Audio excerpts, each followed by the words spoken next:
que podemos ver entre los microorganismos. Fíjense que en general estos son organismos eh, de mayor tamaño. En el mutualismo suele beneficiarse a ambos, entonces es como que se van eligiendo porque claramente encuentran un beneficio de esta relación.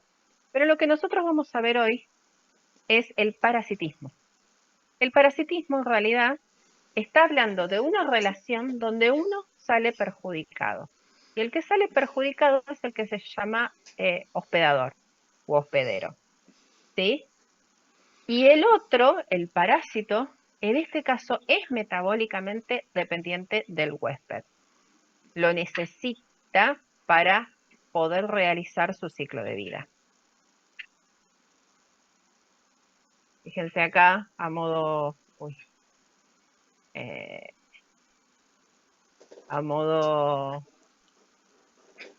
de representar las tres formas que vimos: el comensalismo con las caritas, el parasitismo, donde uno está perjudicado. O sea, en el comensalismo no lo nombré, pero en realidad uno puede salir beneficiado y al otro le da exactamente lo mismo.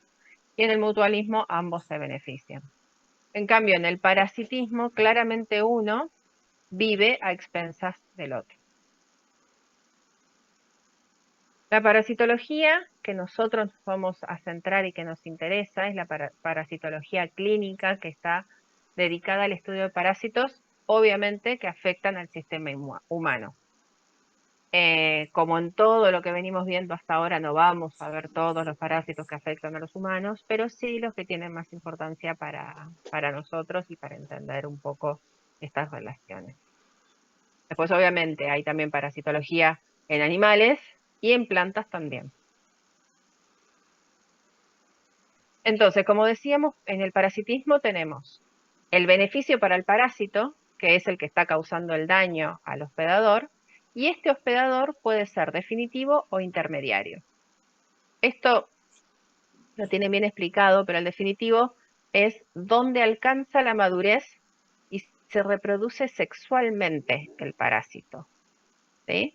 El parásito que se reproduce sexualmente en un hospedador, vamos a decir que ese hospedador es el definitivo. Van a ver que los ciclos que tienen los parásitos son ciclos bastante más complejos que los que veníamos viendo hasta ahora en bacterias, porque de hecho van cambiando de morfología, de formas, de capacidades.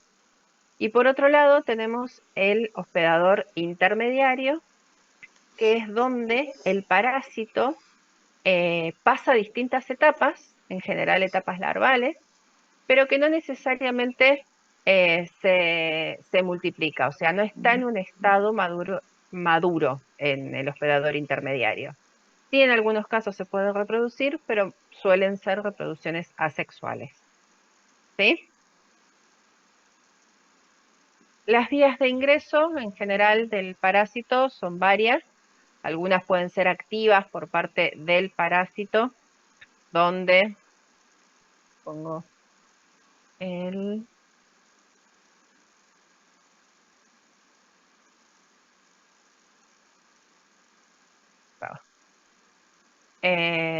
que puede entrar, por ejemplo, directamente por la piel y donde ejerce una acción activa el parásito para ingresar al hospedador, o puede ser por vía de algún insecto que va a actuar como vector para que el parásito pueda ingresar al ser humano. Después van a ver que muchos de los parásitos están relacionados con condiciones donde el agua puede estar contaminada, por eso muchas veces se asocia a los parásitos a enfermedades relacionadas con la pobreza, aunque no todos, o sea, no lo podemos tomar como algo exclusivo, pero sí las bajas condiciones de higiene y la baja educación, por ejemplo, en cuanto a no limpiar bien los alimentos o consumir alimentos contaminados, puede hacer que favorezca la distribución de estos parásitos, ¿no? Pero bueno, con bacterias también lo veíamos, por eso no quiero hacerlo exclusivo de la pobreza y hacer tanto hincapié en eso. Pero sí que tengan en cuenta que hay distintas vías de ingreso y que que hay varias condiciones que pueden ayudar a eliminarlas. Mismo, la distribución de los vectores es un factor que está bastante más relacionado con la distribución de los parásitos. Eso lo digo porque para que el ciclo biológico de los parásitos se complete, en general yo voy a necesitar de la presencia de estos vectores. Fíjense que por un lado necesito el que causa el parasitismo, la infección, que va a ser el parásito. Voy a necesitar un reservorio donde se mantenga este parásito y que luego pueda entrar a un huésped, donde voy a tener un modo de transmisión de esa entrada del huésped que va a depender del tipo de parásitos. Esto lo veíamos en general en la primera clase, que sirve para cualquier ciclo biológico. Esto también lo habíamos visto. Fíjense que cuando les digo que en este caso son organismos más complejos, ¿a qué me refiero con organismos más complejos? A que estamos dentro del grupo de eucariotas, que incluso algunos pueden estar dentro del grupo de animales, entamoeas, y principalmente dentro de ciliados, flagelados, que vamos a poder ver dentro de este grupo. Por eso terminamos hablando de organismos bastante más complejos que las bacterias. Para entenderlos un poquito, los vamos a separar en dos grupos. Estos dos grupos nos sirven para entender un poco cómo están,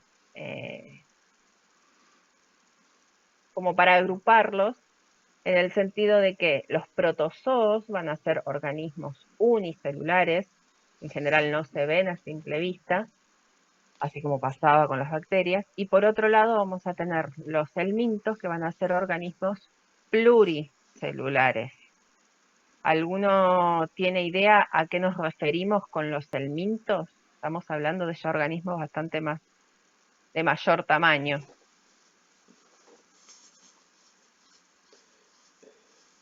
¿Gusanos? Gusanos, exactamente. Todo lo que tiene que ver con gusanos, principalmente gusanos intestinales, van a estar en este grupo. O sea, fíjense que ya nos estamos metiendo en un grupo de parásitos de mayor tamaño. Ya vamos a ver que se dividen en dos grupos también, para estudiarlos en cilíndricos y aplanados. Vamos a iniciar un poco con esta parte, con la parte de protozoos. Fíjense que si bien los estamos agrupando dentro de los unicelulares, son complejos y tienen distintas características. La mayoría va a tener un flagelo, van a tener movilidad, van a poder acceder a distintos lugares respecto al sitio de entrada inicial. Y vamos a resaltar algunos de los parásitos que afectan al humano, ¿sí? De interés clínico. Dentro de los protozoos, lo que podemos decir es esto, que justamente tienen distintas características morfológicas. Recién veíamos ahí un dibujito de Trypanosoma, que el que estaba representado era este, pero también tenemos esta forma, tenemos esta otra, tenemos esta otra. Fíjense que a lo largo del ciclo de vida, que ya lo vamos a ir viendo, van a ir cambiando. Mismo acá, esta es una Giardia que tenemos con varios flagelos, pero también tiene la posibilidad de formar quistes. A esto le llamamos polimorfismo y habla de las distintas formas que tienen, pero también de las distintas capacidades que tienen estas formas. O sea, por algo tienen estas características que les van a ayudar a cumplir parte de ese ciclo. Fíjense que hay varias formas también de clasificarlos. En este gráfico están agrupadas según el tipo de movilidad que tengan. Acá podemos tener con flagelos, los mastigófora, y los sarcodina, por ejemplo, no tienen flagelos, sino que se mueven en forma ameboide, porque en realidad van como extendiendo pseudópodos. Tenemos los cilióforos, que tenemos cilios para poder moverse, y también tenemos algunos del filum apicomplexa. Fíjense, que se van agrupando de distintas maneras, en este caso según el tipo de movilidad.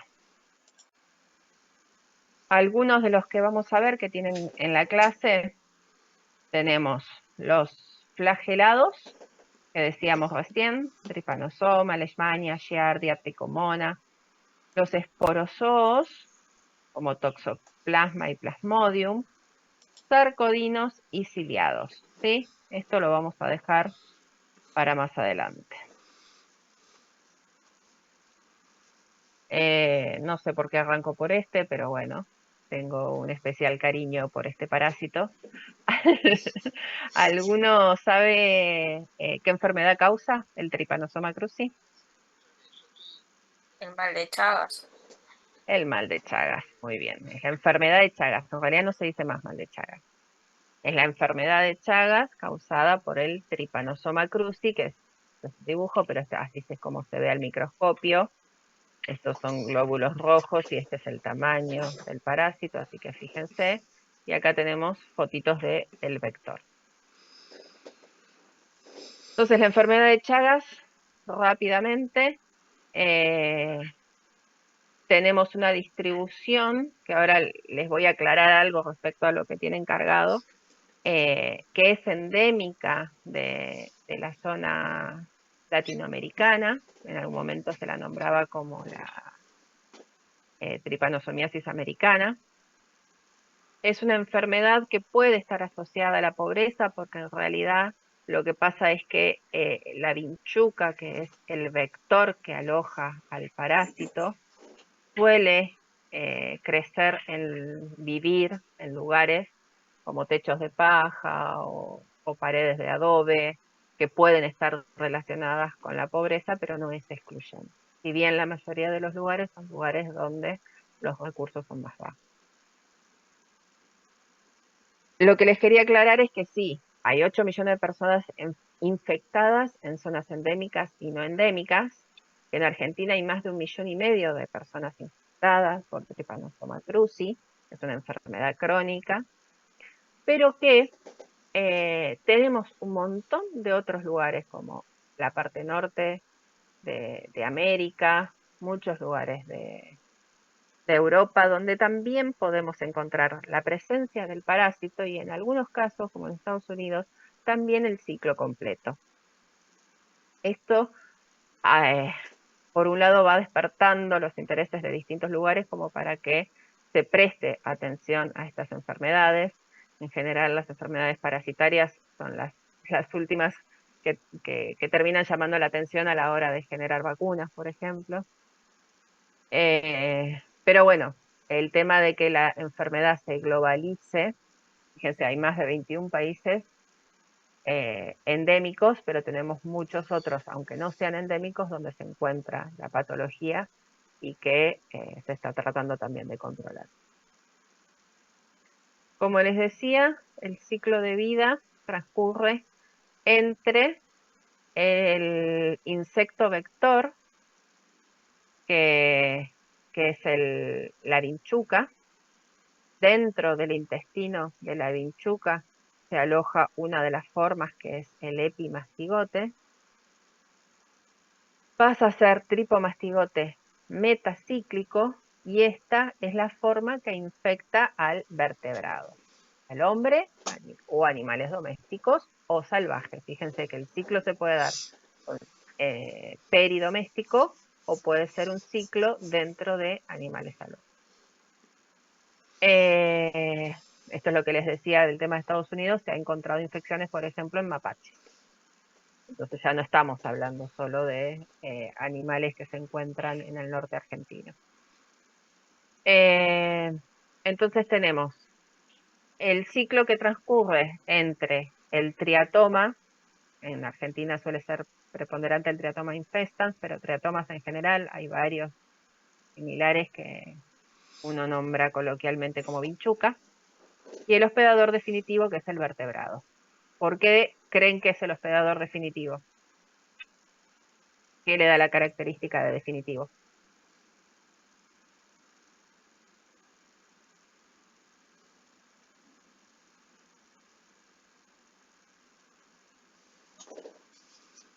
¿Qué les decía hace un rato cuando diferenciamos de definitivo de intermediario?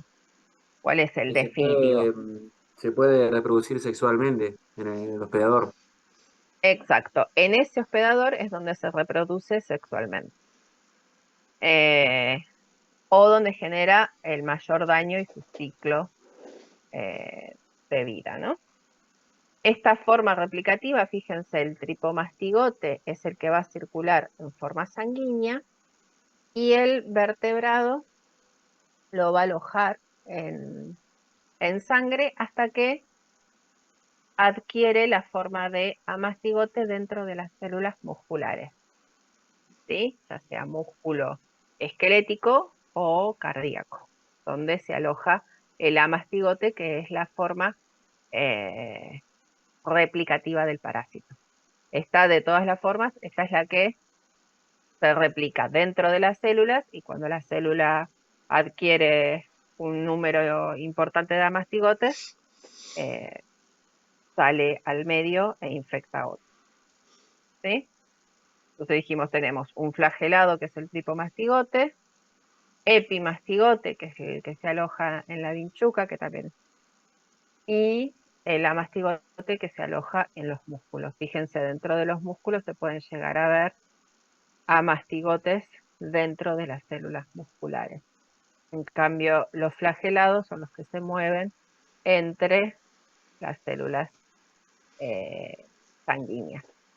En este caso, estos son los epimastigotes, que es esta forma, que acá está, fíjense, sin ningún tipo de células, porque se pueden mantener en cultivo fácilmente esta forma, que es la menos infectiva.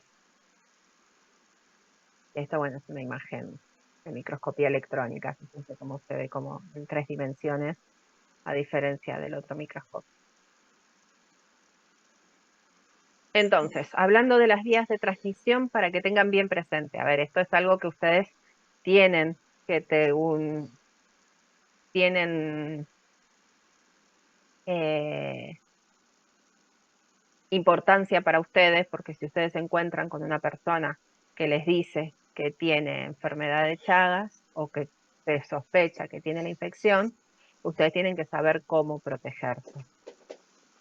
Por un lado tenemos la vía vectorial, que es la que hablábamos recién, parte del ciclo biológico de Trypanosoma cruzi, incluyendo a las vinchucas, que lo que se hace en este caso es tratar de controlar la epidemiología de la vinchuca y hacer controles en las distintas zonas. Tenemos también la vía congénita, o sea, de madre a hijo se transmite. Si una madre está infectada con Chagas, se lo va a transmitir o tiene mucha probabilidad de transmitírselo a la madre, por eso ya hace un tiempo hay una ley donde se obliga a todas las embarazadas a hacerse un test para determinar si tienen Chagas o no. De hecho, muchas personas se terminan enterando en ese momento. Y esta vía congénita o vertical es la que se podría evitar de manera más simple porque uno podría saber que al nacimiento se infectó el bebé y hacer un seguimiento y un tratamiento y curar al bebé, entonces estaríamos cortando el ciclo, por ejemplo. La transfusional es por vía de sangre, pero también ya hace un tiempo que se controlan los bancos de sangre cuando uno va a donar, es una de las pruebas que se hacen, entonces acá se controla, no en todos los países, pero por ejemplo en España ya empezaron a hacer esos controles también, en los trasplantes de órganos, o sea, son controles que se hacen de rutina.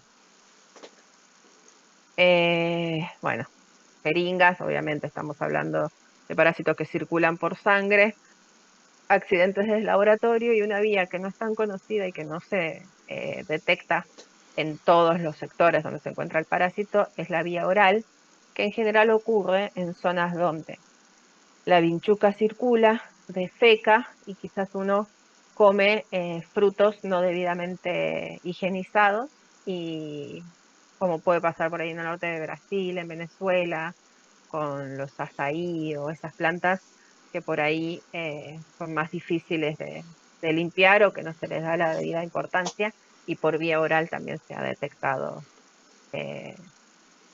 transmisión del parásito, ¿no?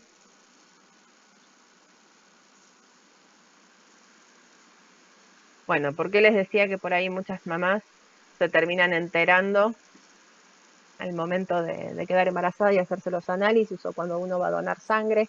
Porque en realidad es una enfermedad que puede pasar desapercibida en un primer momento, ya que los signos son inespecíficos y no causa más que alguna inflamación, fiebre.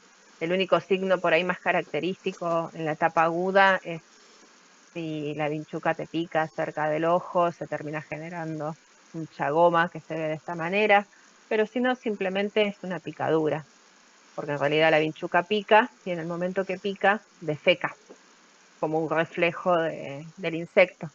Entonces uno ante la picazón suele picar de noche, uno se rasca y termina entrando el parásito por la herida de donde se alimentó el insecto hematófago, ¿no? Entonces, generalmente esta etapa puede pasar desapercibida y podemos pasar a una fase crónica. En esta fase crónica puede que con el tiempo, bueno, antes de pasar a la fase crónica se toma una ventana de tiempo donde la mayoría de las personas pasa desapercibida y no se genera ningún tipo de síntomas. Sin embargo, algunos pueden empezar con problemas luego de 20 o 30 años. Estamos hablando de un 30% de las personas que puede terminar generando alguna sintomatología después de un tiempo. Que la sintomatología va a estar asociada con el tema de dónde se aloja el parásito, generando daño a nivel muscular, sea cardíaco o esquelético, o también puede generar problemas de megaesófago y megacolon, ¿sí? Fíjense, acá tenemos un esófago normal y este es uno dilatado, que puede ser una de las características. No tanto en Argentina, pero en otras zonas se suele ver este tipo de distensiones. Esta enfermedad tiene tratamiento, actualmente se utiliza el vesnidazol, pero el vesnidazol solo es efectivo cuando es aplicado durante la fase aguda. Y como les digo, si ya se detecta cuando estamos en fase crónica, no hay suficiente evidencia para que se administre el vesnidazol, se pueda curar. Entonces terminan siendo medicamentos paliativos que se les otorgan, ¿sí? Además trae varios efectos secundarios. De hecho, mucha gente que empieza a tomarlo, incluso en la etapa aguda, incluso sabiendo que tomando eso se cura, empieza con secuelas que son tan graves que terminan abandonando el tratamiento. Bueno, un pariente del trypanosoma es la leishmania. Vamos rápido con este. Es una enfermedad que afecta, esperen que saco, no sé si ustedes lo ven esto, pero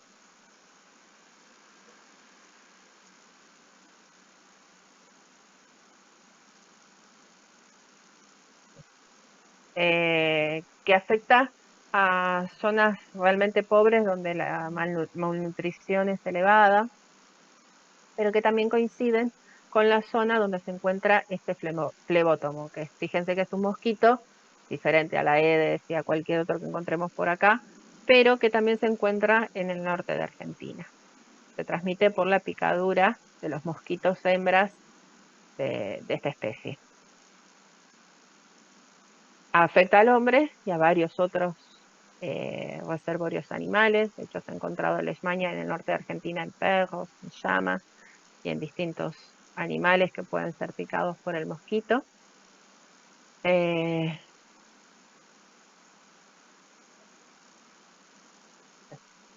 También es un protozoo que es flagelado, por eso les digo, esto se los voy a pasar también para que les quede. Y también cuenta con una forma de amastigote, que es la forma reproductiva, que es la que también se puede cultivar. ¿Y qué enfermedad transmite?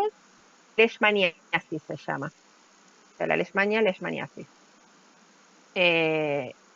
No es tan conocida, pero sin embargo se ven cada vez más casos en todas las zonas de Misiones, Corrientes, y de hecho en Buenos Aires varios médicos se han encontrado ahora les voy a mostrar unas fotos con las úlceras que se les generan en las pieles, que no siempre son detectadas y diagnosticadas correctamente, ya que no es demasiado conocido. Sin embargo, se está expandiendo la distribución de este mosquito y la transmisión de esta enfermedad, y realmente es una enfermedad que genera lesiones graves y que el tratamiento tampoco es efectivo. Fíjense, el ciclo se da del promastigote en el vector, que va a picar y que con la inyección va a transmitir a los distintos hospedadores, ya sea humanos o animales, y va a generar daños principalmente en piel y en ciertos órganos, generando una inflamación. Ahí les voy a comentar que hay distintos tipos de leishmanias que van a generar leishmanias cutáneas, mucocutáneas o viscerales, y en el hospedador va a reproducirse los amastigotes. Fíjense las lesiones que genera. Como les decía, tenemos una leishmania que es la cutánea, que suele ser la más común, la mucocutánea, que altera las mucosas, y así como se ven en la piel este tipo de lesiones, tenemos ese tipo de lesiones dentro de las vísceras, que claramente es la forma más grave de esta patología.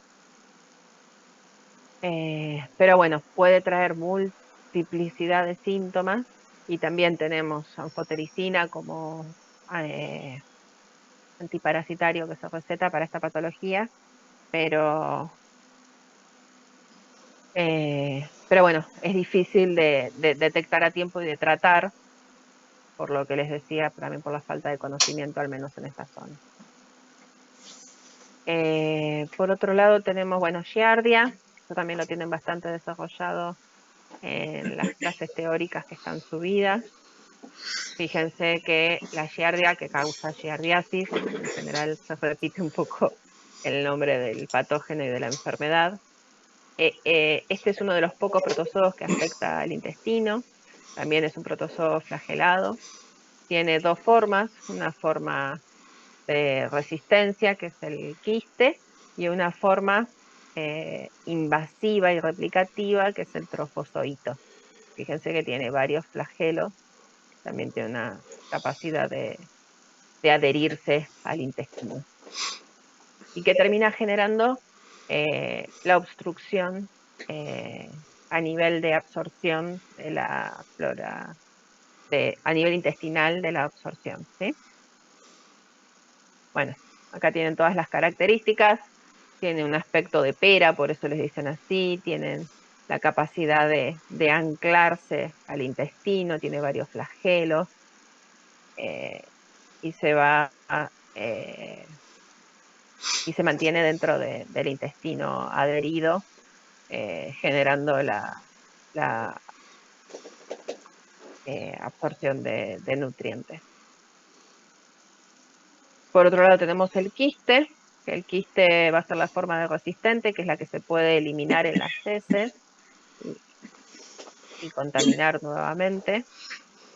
Es súper resistente al ambiente esta forma quística, y tienen varios núcleos, ya que cuando ingresa le da la capacidad de poder reproducirse inmediatamente, porque al ingresar por vía en general oral, los mismos cambios de pH y jugos gástricos ayudan a desarmar ese quiste y permitir que se genere el trofozoito y hacer la división, ¿no?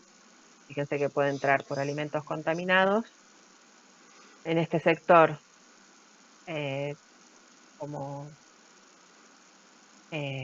hoy con las palabras, el quiste poder disolverse y el trofozoito comenzar con la división y generar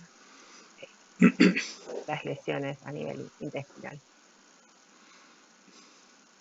Bueno, como la mayoría de estos pueden transmitirse por alimentos mal lavados, por el agua, pueden encontrarse en el suelo, en superficie que hayan estado en contacto con distintos desechos de animales o de personas, por encontrarse ahí los quistes, ¿no? Bueno, tomar agua de distintos lugares no controlados, como todo lo que puede entrar por vía oral y generar patología. La prevención claramente es terminar utilizando agua segura, lavar bien los alimentos que se consumen, como para poder disminuir la transmisión.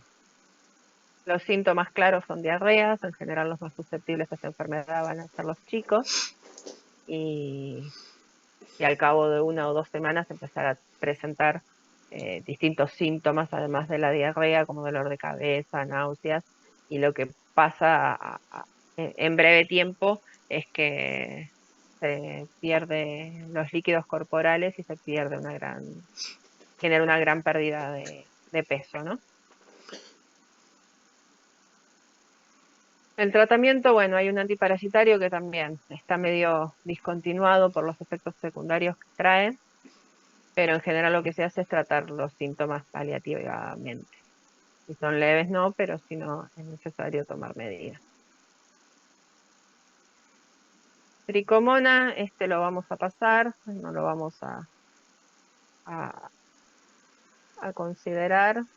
Fíjense, simplemente es un protozoo que afecta tanto a hombres como a mujeres. Solo tienen apenas nombrado, les dejo la información para que lo tengan. Sí nos vamos a centrar en toxoplasma. Fíjense, toxoplasma, muy bonito el gatito. Pero bueno, ¿alguno sabe si tiene toxoplasma quizás? Contacto con gatos, en contacto con tierras, es una patología que muchas personas pueden presentar e incluso no saberlo. Quisiera creer que no, pero bueno, tengo una gata. En general, lo mismo que les decía de enfermedad de Chagas, la toxoplasmosis se detecta muchas veces en el embarazo o cuando uno está inmunosuprimido, porque en realidad es una de las pruebas que te hacen para no... O sea que si uno se contagia durante el embarazo puede traer serios problemas para la formación del feto. En cambio puede ser una infección crónica que uno tenga alojada en el cuerpo y en ese sentido no ser grave ni para la persona ni para el feto en el caso de que uno no esté inmunosuprimido. Pero es más común de lo que uno cree. La toxoplasmosis, bueno, la causa el Toxoplasma gondii, perdón, se encuentra en varios animales, además del humano, y principalmente en gatos. ¿Sí? Nosotros nos podemos contagiar, lo mismo, comiendo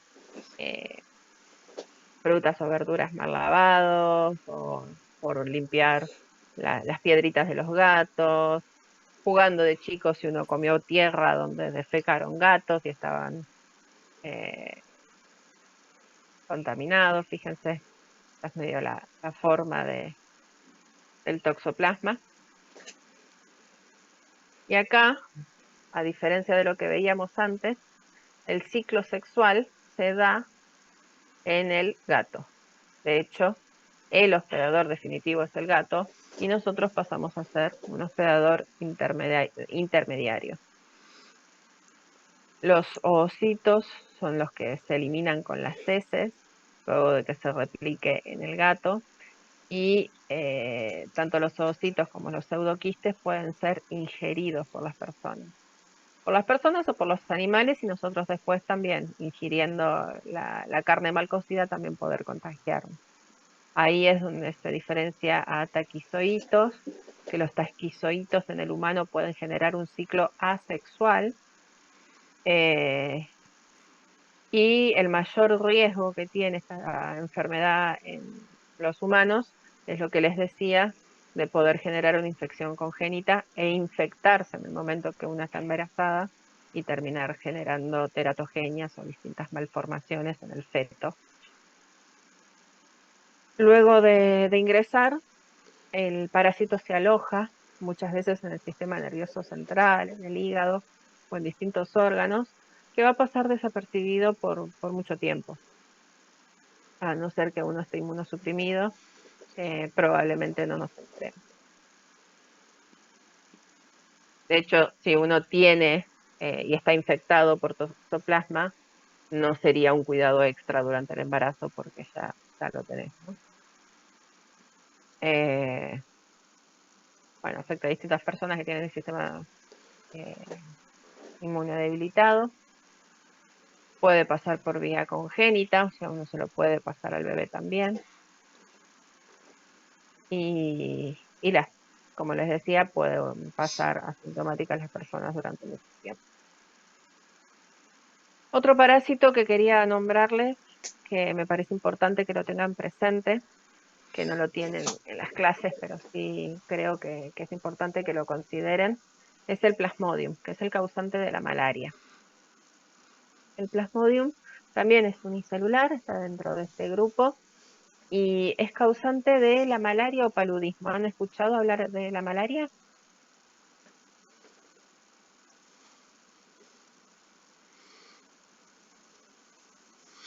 Este no es endémico, se encuentra más en la zona de África. Y también es causado por un mosquito, fíjense, por un mosquito hembra, pero de otra especie. Y hay distintos tipos de Plasmodium. Este es el ciclo resumido. Fíjense que también estamos hablando de un Plasmodium que se ingresa a la persona por medio de la picadura del mosquito. El parásito circula por sangre hasta el hígado, donde se reproduce. La reproducción acá es en forma asexual. Un mosquito puede volver a picar y generarse otra vez la infección del mosquito y continuar con la propagación de la enfermedad. Bueno, este es más complejo el ciclo. Los dos parásitos de Plasmodium más importantes, el Falciparum y el Vivax, que terminan generando varios problemas, principalmente en la zona africana. Y lo que le quería resaltar es que esta enfermedad parasitaria es la única que actualmente tiene una vacuna disponible. Hoy por hoy, la Organización Mundial de la Salud, fíjense, a partir de octubre del 2023, recomienda la aplicación de estas dos vacunas, sobre todo en las zonas endémicas, para prevenir el paludismo en niños, que va a terminar generando una anemia grave, sufrimientos respiratorios, problemas cerebrales, metabólicos, y que con esta vacuna, que tiene una efectividad entre el 40 y el 50%, no es de las vacunas más efectivas, pero teniendo en cuenta la posibilidad de costo-beneficio, se aplica igual porque realmente estamos salvando un montón de gente que se pueda contagiar de esta enfermedad, ¿sí? Entonces, a veces cuando se habla de la efectividad de las vacunas, hay que tener en cuenta un montón de otras cuestiones. Bueno, de esto vamos a hacer rápido, así dejamos tiempo para los virus. Esto lo tienen bien desarrollado y está súper claro también en las clases que tienen cargadas, hablando de los parásitos pluricelulares, ¿sí? En este caso nos vamos a quedar con estos, que son los helmintos, como decíamos hoy, son los gusanos. Dentro de los gusanos tenemos los platelmintos, y acá vamos a tener las tenias, que son dentro del grupo de los estodes. Y después tenemos los nematelmintos. También acá vamos a nombrar algunos. Veamos un poco de las generalidades y después repasamos cuáles son los que nos interesa que tengan presente, pero no vamos a ver todos en detalle. Son, como decíamos, multicelulares, por eso están dentro del grupo de metazoos. Tienen un sistema reproductor desarrollado, de hecho son los primeros que empiezan a tener como los sistemas de órganos un poco más divididos. Y los grupos, como les decía, tenemos los grupos de gusanos cilíndricos, que son del filo nematelmintos, los nematodes, y después tenemos los aplanados, donde encontramos los estodes y los trematodes.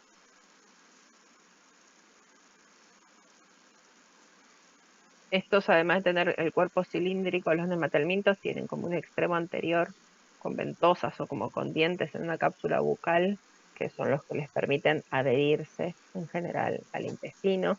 Fíjense que tienen sexos separados, ya estamos hablando de una complejidad mucho mayor en cuanto a organización. Y los ciclos alternan un adulto que pone huevos, los huevos desarrollan larvas y se convierten en adultos. Ya tenemos dimorfismos bien marcados. Tenemos también algunos de los que nos importa, que van a ser los intestinales, donde el estadio maduro se encuentra en el tubo digestivo, y algunos tisulares, donde el que más nos interesa es Trichinella, pero estos otros se encuentran en animales, que tienen los estadios larvarios en tejidos. Y de acá vamos a nombrar algunos que tienen fase migratoria, pulmones, y otros que se mantienen solo en intestino. Esto lo tienen todo súper desarrollado, no vamos a volver a relacionar con esto. Fíjense que acá los elementos infectantes van a ser no necesariamente los activos con flagelo como veíamos antes, sino en este caso el elemento infectado es un huevo que adentro tiene una larva, y a partir de ahí inicia todo el ciclo ano, mano, boca, que es como suelen ser los ciclos ciclo de vida. En general uno ingiere o la larva o el huevo, y el adulto se desarrolla en el sistema digestivo humano.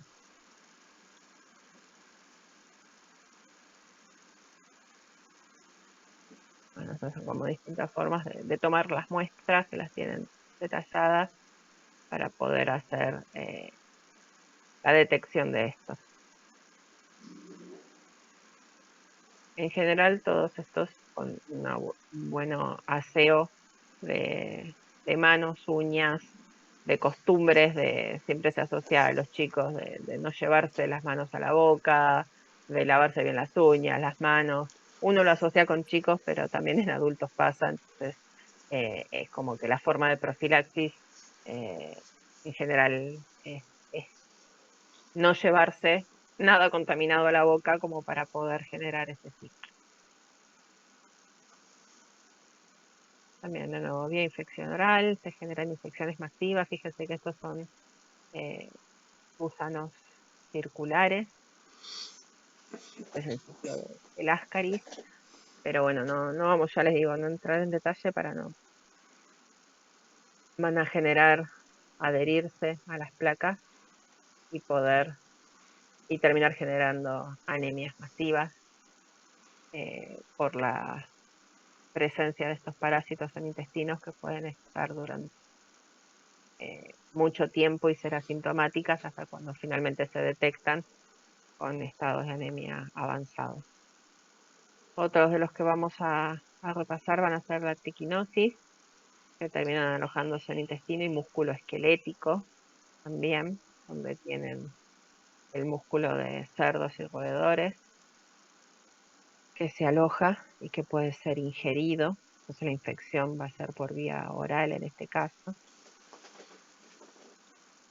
Sé que se mantiene el canibalismo entre roedores, que puede ser ingerido por cerdos, y uno ingerir carne mal cocida, terminar circulando al intestino, en este caso delgado, donde los adultos se reproducen, pueden mantenerse ahí y luego ir liberando larvas con la especie. Obviamente la profilaxis es saber de dónde provienen los animales que estamos comiendo, y que sean de lugares controlados, de lugares seguros, y en lo posible no crudo, pero bueno, hay ciertas formas para controlarlo, y bien cocido uno se estaría evitando la posibilidad de contagiarse. En cuanto a embutidos, lo que hay que tener claro es dónde se come. que tenga la regulación pertinente. De los que tienen para controlar. Los platelmintos, que van a ser los que tienen cuerpo aplanado, no tienen una camidad, simplemente son bien chatitos y aplanados. La mayoría son hermafroditas y tienen varios hospedadores en sus ciclos de vida. Dijimos que teníamos el grupo de cestodes y el grupo de trematodes. Lo mismo, intestinales y tisulares, como nos pasaba anteriormente. En este caso, los intestinales van a estar los adultos en el sistema digestivo, siendo el hospedador humano el definitivo. Y en el caso de los tisulares, el intermediario es el hospedador humano, donde se encuentran los estadios larvarios, perdón, como en el caso de la Taenia solium.